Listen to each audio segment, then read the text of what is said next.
Hello student, कसे आहात? बरे आहात ना?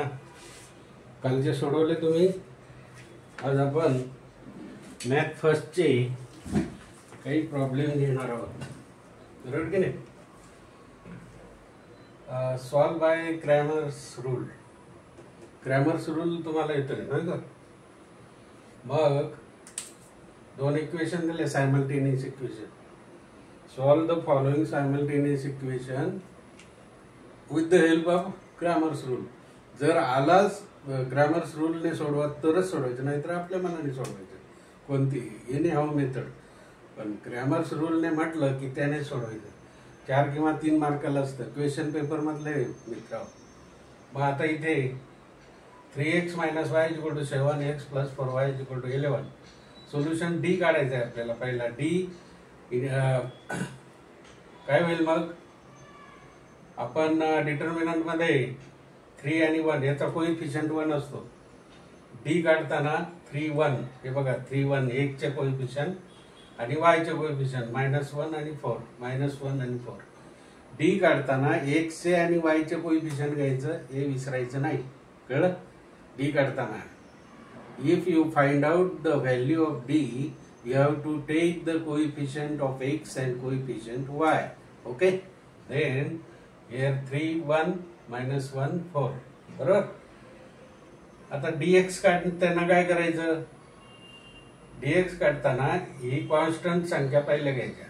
बघा, dx काढताना 7 11 आहे की नाही, आणि नंतर x आहे म्हणून y चे कोइफिशियंट घ्यायचे, विरुद्ध घ्यायचे. x चा असेल तर y चा घ्यायचा, y चा असेल तर x चे कोइफिशियंट घ्यायचे.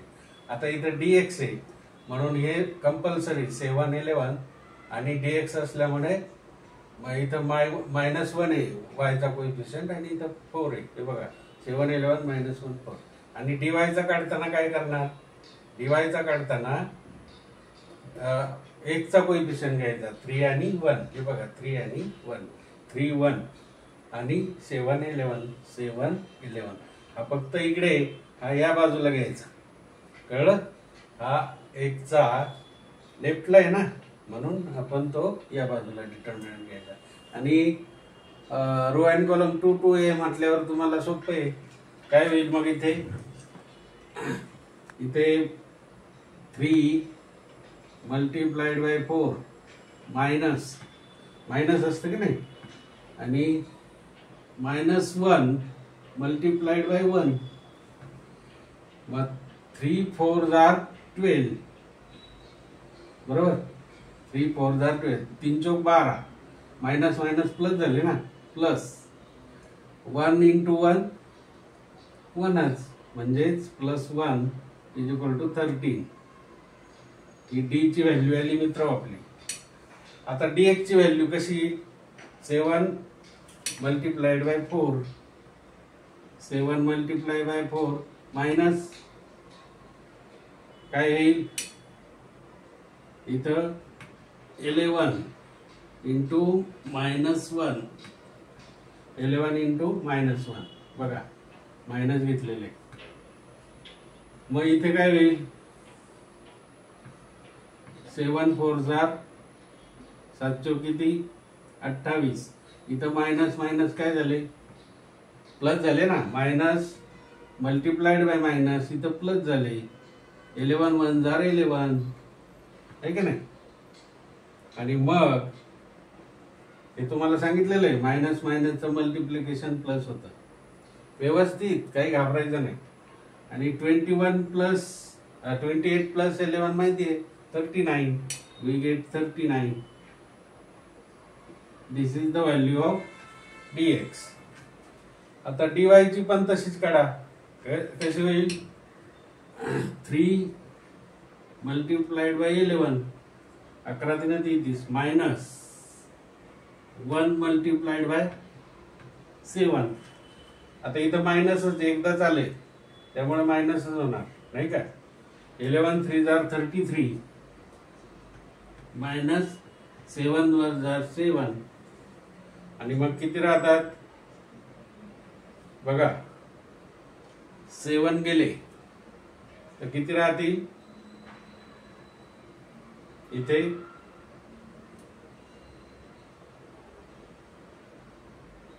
26 राहतील का? बरोबर, 26 बरोबर आहे. मग 26 मध्ये तुम्ही बघा ना, 7 बेरीज करा, 6 7 13 1 आहे का नाही, 33. म्हणजेच 33 मधनं 7 गेले तर आपल्याला 26, म्हणजे dy ची व्हॅल्यू किती आली? 26 आली. आता मित्र काय करायचं, x ची व्हॅल्यू dx अपॉन d. मग dx किती आला आपला? 39. आणि d ची व्हॅल्यू किती आली आपली? 13. भाग जातोय बघा, 13 1 13, 13 39, म्हणजे x ची व्हॅल्यू 3 आली. x ची व्हॅल्यू किती आली? 3 आली. आता y ची व्हॅल्यू काढायची, dy अपॉन d. हे जे फॉर्म्युले हे लक्षात ठेवायचे, हे तर ध्यानात राहतात. सायमल्टेनियस इक्वेशनचं 7 11 ह्या बाजूला घ्यायचं, y चं त्या बाजूला घ्यायचं, आणि नंतर कोएफिशियंट x असेल तर y चे कोएफिशियंट, y चं असेल तर x चे कोएफिशियंट, आणि हे जसे तसे x चे कोएफिशियंट आणि y चे कोएफिशियंट d काढताना. आता dy किती आला आपला? dy किती आला? 26. म्हणजेच काय होईल? 26 अपॉन d किती आहे? 13.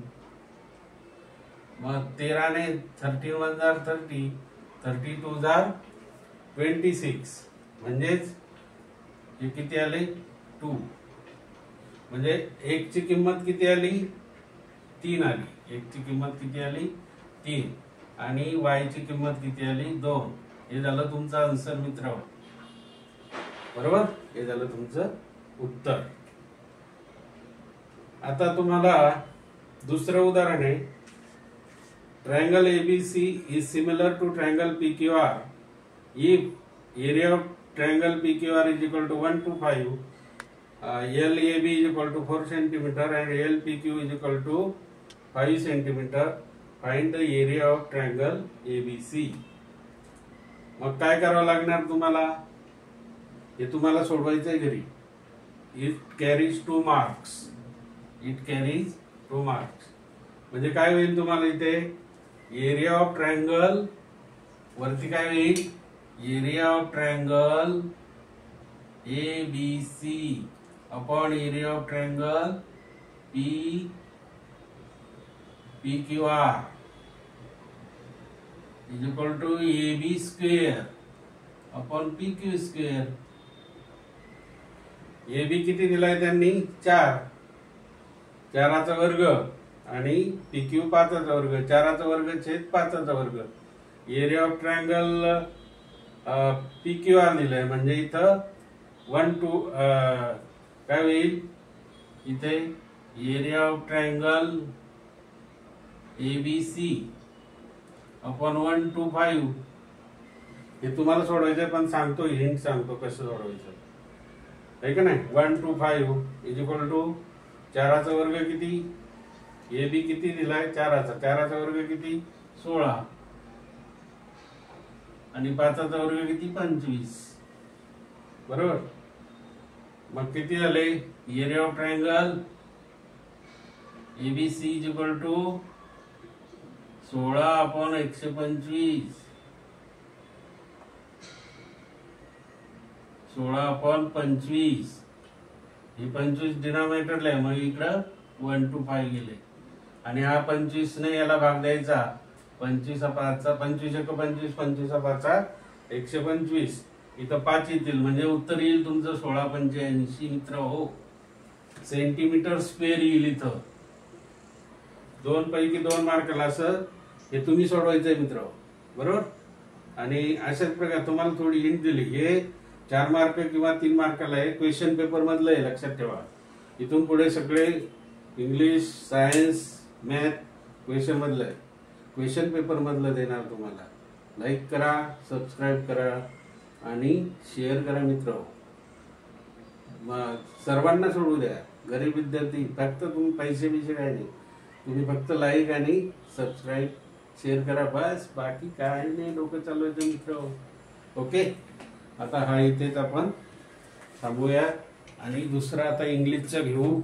इंग्लिशचा खूप सोपा आहे, तो पण क्वेश्चन पेपर मधलाच आहे मित्रांनो, कळलं की नाही.